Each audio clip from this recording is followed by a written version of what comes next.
5 years ago, two Boston detectives named Spencer and his partner Driscoll went to the house of their captain, John Boland. At that time, Spencer had already testified before a judge, where he suspected that Boland had covered up the death of a woman named Gloria. When Spencer confronted Boland at his house, he found the captain heavily drunk, while his wife appeared to have bruises on her face. The situation heated up, an argument broke out, until finally Spencer lost control and brutally beat Boland. Switching to the present, Spencer is only days away from being released after serving 5 years in prison for assaulting his captain. While behind bars, he befriended an inmate named Squeeb, who happened to have connections with street gangs. One day, Spencer was surrounded by Squeeb's men. Squeeb warned him to get out of Boston as soon as possible and even delivered a mysterious farewell message from someone.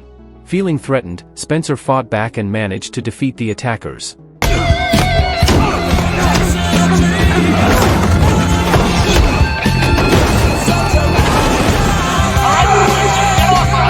When the prison guards broke up the fight, Spencer realized he had been stabbed by Squeeb.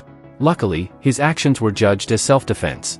Once released, Spencer was picked up by his best friend and business partner, Henry. Before they could leave, his ex-girlfriend showed up and openly refused to meet him. Spencer chose to go with Henry instead. Upon arriving at Henry's apartment, Spencer was immediately greeted by Driscoll. He also checked on his dog, but since it had been too long, the dog no longer recognized him. Spencer went to his room to rest, but was shocked to find a new roommate named Hawk. What made him even more upset was that his dog seemed more attached to Hawk than to him. Spencer, this is Hawk. I'd like you two to get to know each other. That night, Boland was driving home while talking to his daughter on the phone.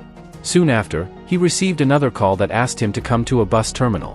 When he arrived, his car was rammed, and a group of mysterious men dragged him out.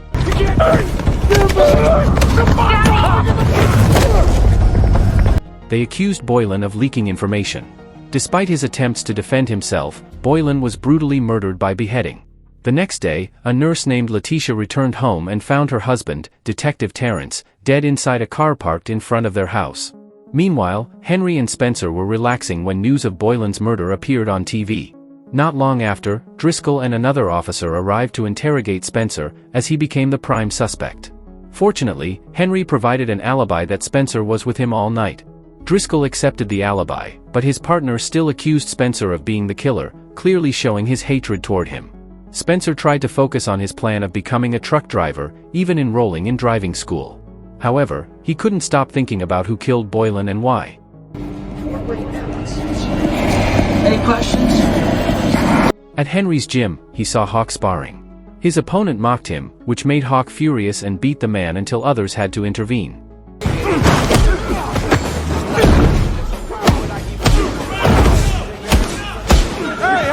Seeing Hawk's messy technique, Spencer began giving him guidance. Not long after, Spencer's ex-girlfriend arrived and lashed out at him for ignoring her after being released. Although Spencer apologized, she still refused to rekindle their relationship. Back at home, Spencer and Henry saw the latest news. The police claimed that Terrence, a member of the narcotics division, had killed Boland and then committed suicide. Knowing Terrence as a clean cop, Spencer found this hard to believe. Henry advised him not to get involved. At first, Spencer agreed, but after seeing Letitia passionately defending her husband's good name, he changed his mind. Spencer then met with Letitia and introduced himself as an old friend of Terrence. He shared his experience with Boland and offered to help. Letitia revealed that the police accused Terrence of being corrupt after finding drugs in their home. When Spencer asked where Terrence was last seen, Letitia recalled that her husband mentioned meeting a colleague at a bar. Spencer knew that bar was a common hangout for police officers. That night, Spencer went to the bar. He tried to question the officer mentioned by Letitia, but suddenly several other officers entered and immediately ganged up on him.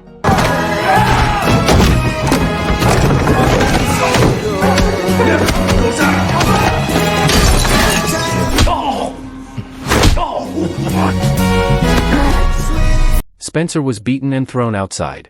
While struggling to stand, he noticed a CCTV camera from a store across the street pointing at the bar's entrance.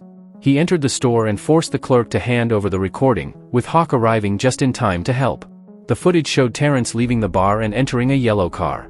There was also a blue car, later revealed to be the vehicle where Terrence was found dead and the same one that rammed Boland.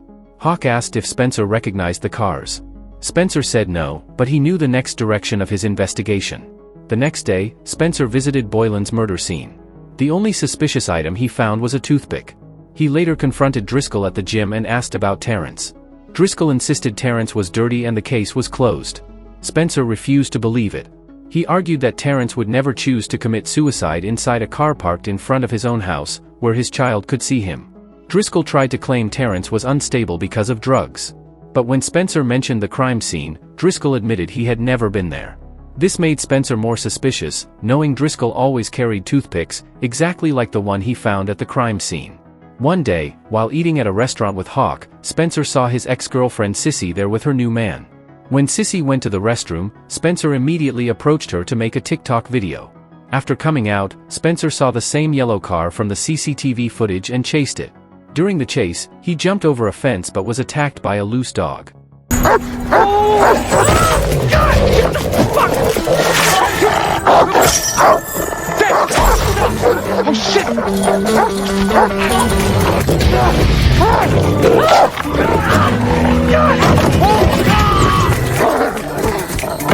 The owner finally called off the dog, and the injured Spencer returned to the gym to meet Hawk. Hawk said he had memorized the license plate but didn't get the chance to tell him before Spencer ran off. Spencer then contacted an old friend to check the plate number and discovered the yellow car belonged to a man named Charlie. It's the documentation you're gonna need? Thank you. You're welcome. Don't come back. The three of them watched Charlie while he was getting a massage, and Spencer explained past events. Gloria was an activist who opposed the city's gentrification. Charlie had been hired to intimidate and harass her. The harassment escalated until Charlie killed and hanged Gloria's cat in her home. Spencer recalled receiving a report of a suspicious vehicle days later, which led to Gloria's body being found. Over time, Spencer learned that the police covered up Gloria's case, leading him to confront Boland but resulting in his suspension. Spencer was convinced Boland was hiding something. A reporter later showed him CCTV footage of Gloria's murder, where a group of men beat her to death, yet authorities never pursued the evidence. With Driscoll, Spencer went to Boland to ask about it. Spencer declared he already had proof, but Boland pretended to know nothing and asked him to leave. Enraged, Spencer lost control and assaulted his captain.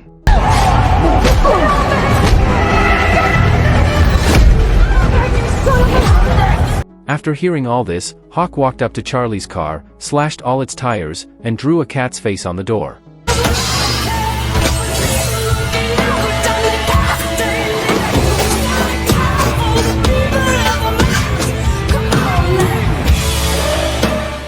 The next day, Spencer followed Charlie and saw two FBI agents also watching him. Charlie went into an alley with a bag, and soon after, a police officer named Macklin came out carrying the same bag. Spencer approached the FBI agents, who recognized him as the man once imprisoned for Boland's assault. They gave him their card and asked him to share any information he found. Spencer later discussed the investigation with Hawk. When Hawk suggested Boland's murder might have been a message, Spencer was startled and got an idea. He went to visit Squeeb in prison to demand answers, but Squeeb refused.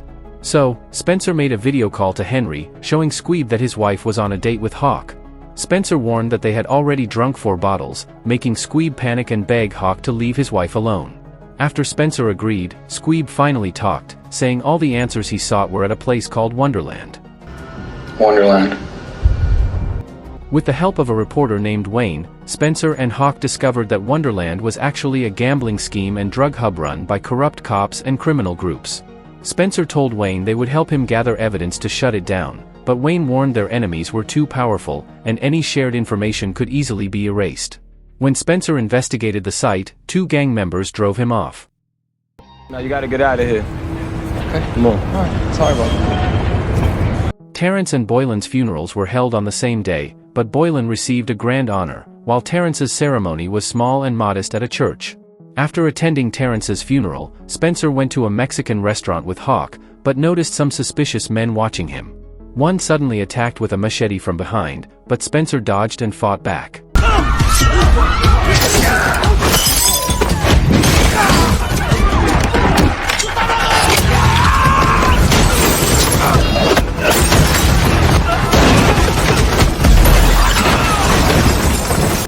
As he was nearly killed, Hawk arrived driving a car straight into the restaurant to save him. Because of this incident, the 3 decided to hide at Sissy's house. That same day, Letitia called Spencer after finding her house ransacked. Spencer and Hawk went there, and she gave them a hard drive that the intruders had likely been searching for.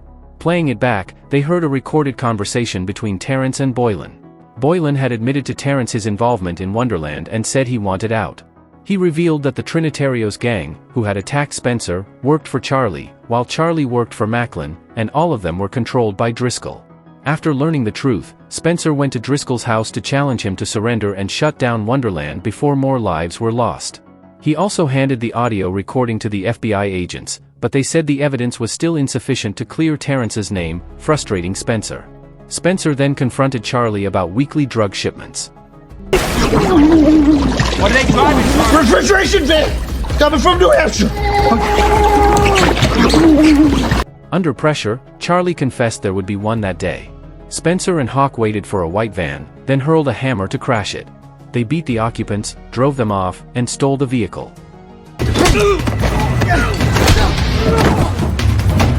Got one in the back. I forgot one in Well, the back. it's the driver's responsibility to check the back. Oh, shit. Why? Spencer showed the drugs they found to Wayne for evidence, but Wayne again said it was not enough, making Spencer angrier. They took the van to Sissy's garage and learned Henry had returned to his apartment. Soon after, Driscoll called, saying he had taken Henry hostage. He demanded Spencer bring the drugs to Wonderland or Henry would be killed. Right now. Wonderland, and bring my drug shipment. Before leaving, Spencer and Hawk made a plan to defeat their enemies. Driscoll and his men were already waiting at Wonderland, but when a car arrived, it was Hawk and Henry who stepped out. Driscoll demanded Spencer, and at that moment, Spencer and Hawk rammed through with a truck, crashing into the barricade. Holy shit.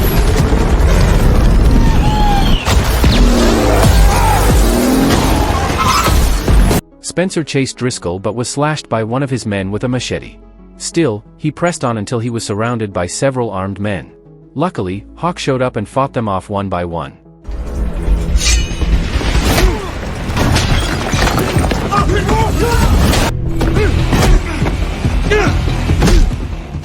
Driscoll stopped running and waited, but Spencer suddenly tackled him from the side. He pointed a gun at Driscoll, declaring he would arrest him, but first decided to teach him a lesson with a fistfight.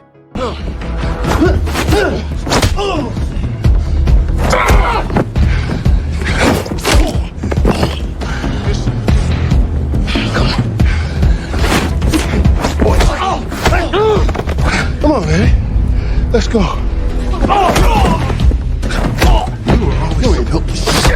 During the fight, Driscoll briefly gained the upper hand, but Spencer found an opening and struck back hard, pummeling him repeatedly just as he had once done to Boland.